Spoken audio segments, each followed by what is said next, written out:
Well, hey there again. Back, finally made it out to the shop. Got the 75 model Gretsch 7504, I think it was. We're going to tear it down. We're going to work on this neck. The neck is going to need quite a bit of work. I generally don't bother pulling the neck off of a guitar. But with this one, I'm going to do so much work to the neck that I'm afraid all that maneuvering the neck is going to end up scratching the body up. I'm not going to bore you with watching me take this thing apart. I'll give you a few pointers, some things that I do to make sure that the job goes smooth. Mostly tools. You don't have to have thousands of dollars worth of tools like you see on these other videos, which they would be great to have, and I aspire to have them, but most people working on their own guitar, they're just doing little things. This is a good project because it's going to show you how to clean one up the correct way. Most of the time, about once a year. Whenever you change the strings, of course, you're going to do some quick cleaning, but once every year or two, depending on how much you play, you want to get deep down into it, get all the crud out of it. That stuff just sits there and festers in those cracks, and it eventually is going to wear your paint out. So the first thing I do is I make sure that I know where everything's at. I get everything set up, ready to go.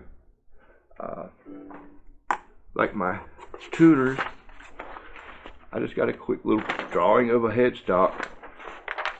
I want each tuner to go back exactly where it came from.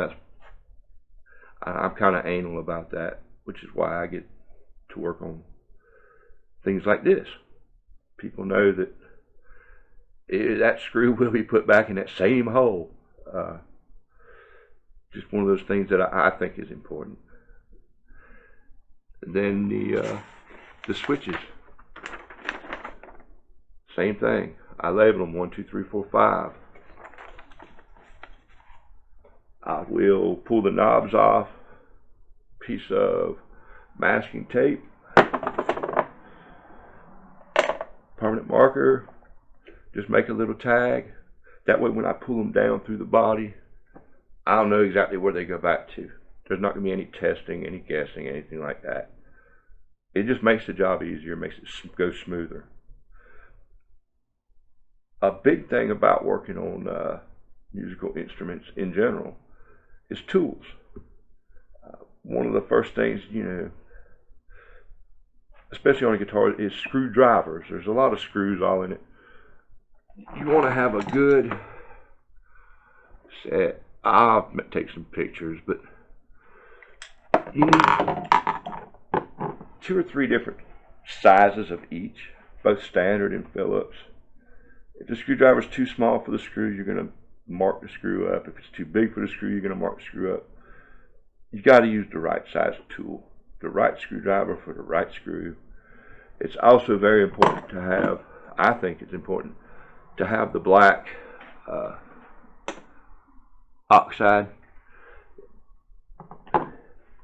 It keeps the screwdriver in better shape, and it is supposed to help the screwdriver to grip the screw better.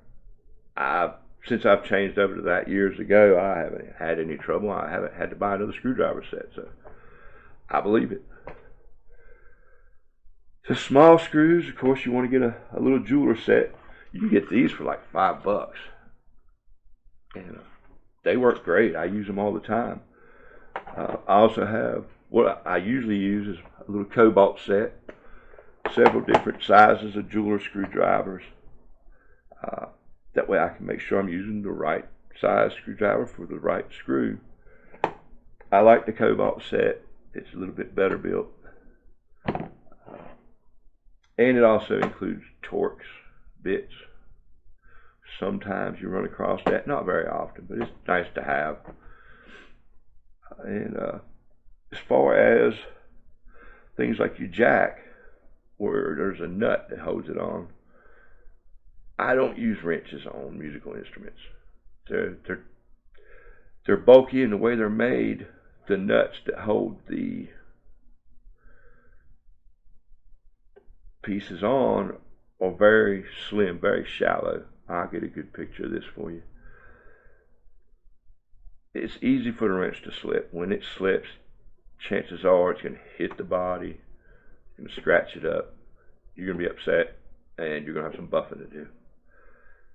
Turn it around, use the open end side. Well, it's just pointy. It scares me. So I always use a socket set. Just a good old 1/4 inch drive socket set. I don't use a ratchet because you tend to over tighten with a ratchet. I use a nut driver handle that goes with the sockets. So with all that being said, I'm going to start to tear down on this. Anything I come across that might help you out, I will definitely get back on and work with you on that. The first thing I'm going to do is pull the strings.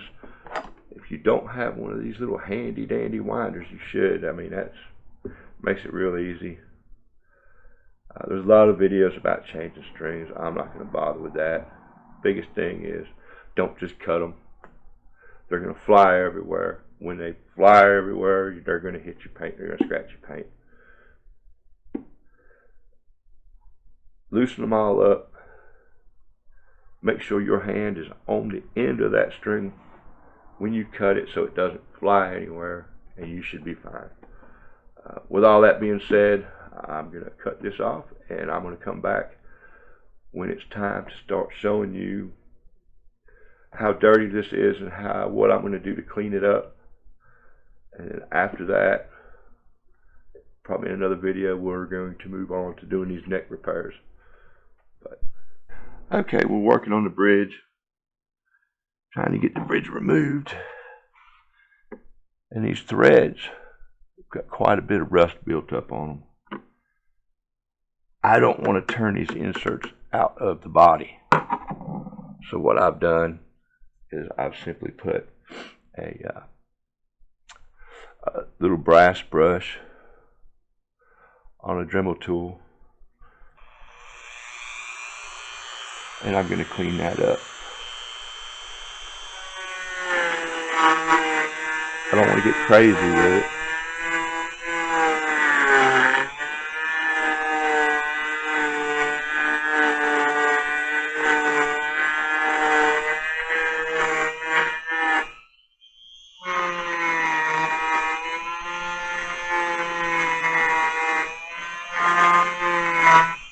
We'll worry about it more when it comes time to clean it up.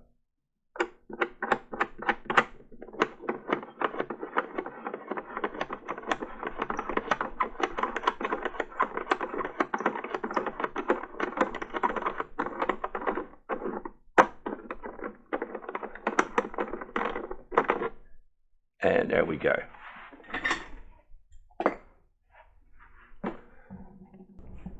Okay, here we go. Got most of the guitar stripped down. The last thing is going to be this nut. We know the nut has issues. I want to go ahead and get it off so I can measure it and find out if I can order a replacement or if I'm going to have to make a replacement. This is one of the worst things. Well, it's not one of the worst. One of the hardest things to do correctly. I'm going to try to zoom in. I have a little tiny hammer that I made it work. It's really good for tapping. Also a little punch and an X-Acto knife. Let's see if I can zoom in for you.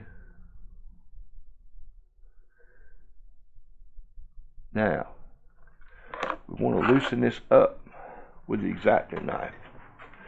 When we do it, you want to angle it in towards the nut. You want to ride that nut very carefully. Don't try to do it in one shot. Take 30 or 40 shots if you have to. You're not trying to go all the way down. You're just wanting to get that very open up a crack, get the little bit of a glue fillet that's left on it from when it was installed. You want to do the same thing on the other side. Very carefully, very, very carefully.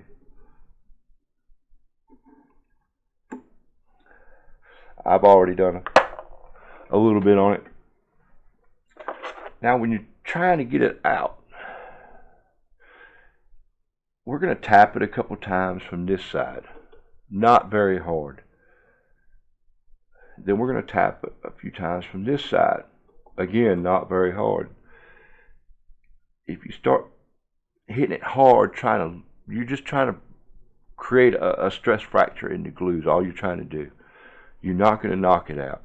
If you do, you're going to damage either the fingerboard or the headstock. When it comes time to try to get it out, you want to go to the side, try to loosen it, go to the other side, loosen it a little more. Then what you're going to do is come at it from the bottom. Even if you have to take, say, a Dremel tool or something and try to make a little something to grab a hold of there with that punch. So let's give it a few taps and see how hard it's going to be to get this thing out.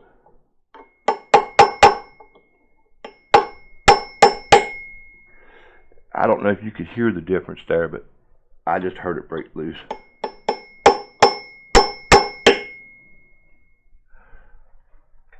Let's try it from this side.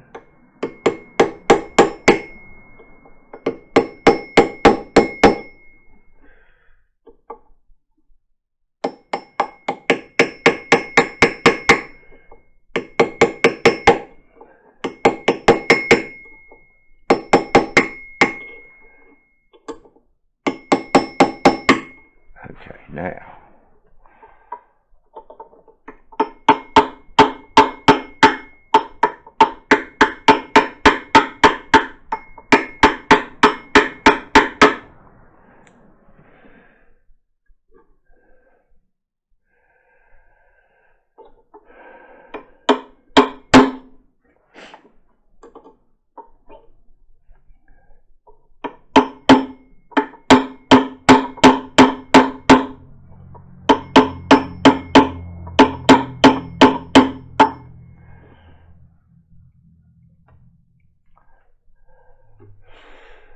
that's what I'm going to keep doing.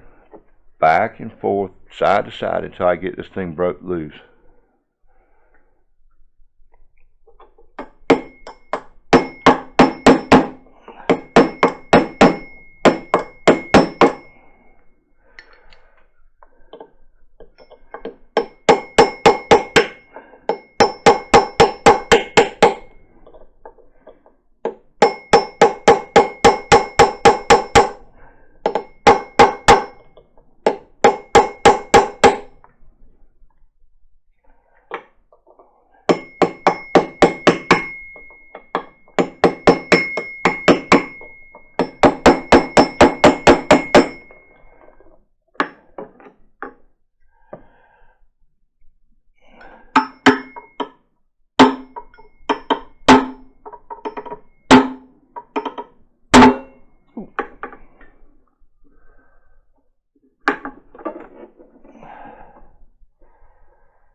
As you saw me, just keep tippy tapping, keep at it. Don't hit hard. That's why I didn't, different positions. I'm getting ready to clean this thing up, so I really wasn't worried about it. I wasn't going to scratch it. I got it on a towel and a t-shirt. But there we go. One nut removed. Let's see if I can. It's hard with the zoom on, but as you can see, I didn't pull wood with it. I'm going to get some good pictures for you here. But I did want to show you that. So let's continue. Okay. We were going to work on cleaning this thing up. We knew it needed some net work. I got some good videos, some good pictures of the warp in the neck. I started looking at it more, and this first fret that the strings were biting into is actually round. All the other ones are flat. As we get down to the bottom, there's really not much left of them. I think somebody tried to re-level these frets to make it playable, and it's gonna need a fret job. The fingerboard, I'm gonna touch it up. It's rolled off a little bit on the low E. The work on the back of the neck, I can see where evidently they glued a new nut in, and the glue went down the side of the headstock. So we got quite a bit of work to do on this neck. Right now, what I'm going to do is what you should do. You run into something like this. I mean, we knew it needed net work on the last video when we went over it, buying a used guitar.